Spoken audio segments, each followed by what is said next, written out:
I've always wondered what would happen if I did something completely unexpected, something that could genuinely change someone's day. So, I came up with a crazy idea. What if I went to a grocery store and paid for as many people's groceries as I possibly could? My goal was ambitious: 1,000 people. I had no idea what to expect, how people would react, or if I could even pull it off. But I knew I had to try. So I grabbed my wallet, headed to the busiest supermarket I could find, and braced myself for whatever was about to happen. The first person I approached was an elderly woman. Her cart was filled with essentials: bread, milk, vegetables. As she started unloading her items at the checkout, I walked up and said, "Excuse me, I'd like to pay for your groceries today." She looked at me, completely stunned. For a second, I thought she might say no, but then, her eyes welled up with tears. She told me she was on a fixed income and that this simple act meant she wouldn't have to worry about food for the rest of the month. We shared a hug, and right then, I knew this was going to be an unforgettable day. Next up was a young family, a mom and dad with two little kids running around. They had a mountain of groceries. You know how it is with kids' snacks, diapers, juice boxes, the works. I could see the stress on their faces as the total started climbing on the register screen. When I stepped in and offered to cover their bill, they were speechless. The dad just kept shaking his head, saying, "Are you serious? You don't have to do that." I told them I wanted to, and the look of relief that washed over them was incredible. The mom gave me a huge smile and said this was the kindest thing a stranger had ever done for them. Of course, not every reaction was tears and hugs. Some people were suspicious at first. One guy looked me up and down and asked, "What's the catch? Is this a prank?" I had to reassure him there was no catch, no hidden camera show, just a simple act of kindness. Once he realized I was for real,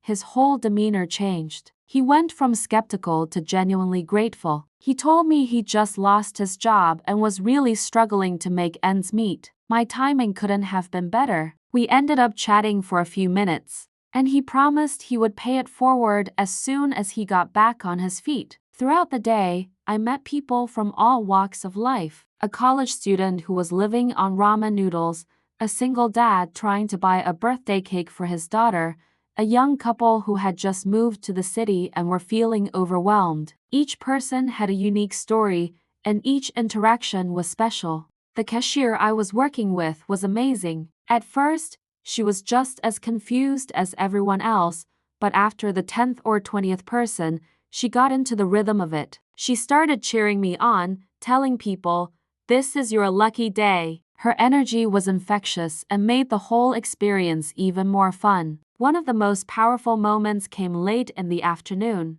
A woman was at the counter, and she didn't have enough money to cover her items. She was visibly embarrassed, trying to decide what to put back. I saw the cashier give her a compassionate look, and that's when I stepped in. When I paid her bill, she just broke down. She explained that she was a single mom working two jobs, and she'd been having a terrible week. She said she felt like she was failing, but this one small gesture gave her hope. It reminded her that there was still good in the world. As the day went on, something incredible started to happen. Word spread through the store. People started coming up to me, not to get their groceries paid for, but just to say thank you or to share their own stories of kindness. A few people even handed me cash, wanting to contribute to what I was doing. It became a community event. The initial awkwardness was replaced by a feeling of joy and connection. Strangers were talking to each other, smiling,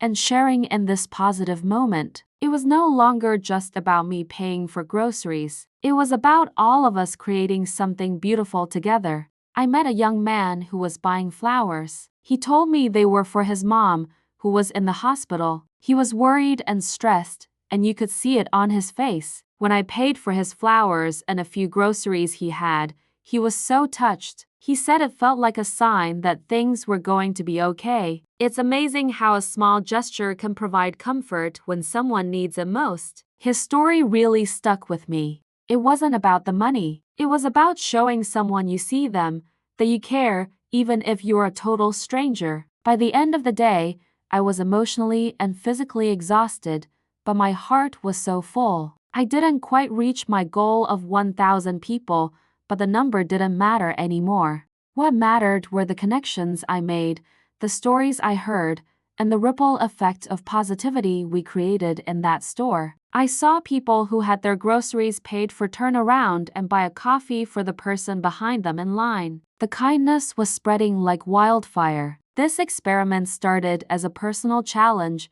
but it became so much more. It taught me that we often underestimate the impact we can have on one another. You don't need a lot of money or a grand plan to make a difference. A small act of kindness, a moment of connection, can completely change the course of someone's day or even their week. It reminds them they're not alone. I walked out of that grocery store a different person.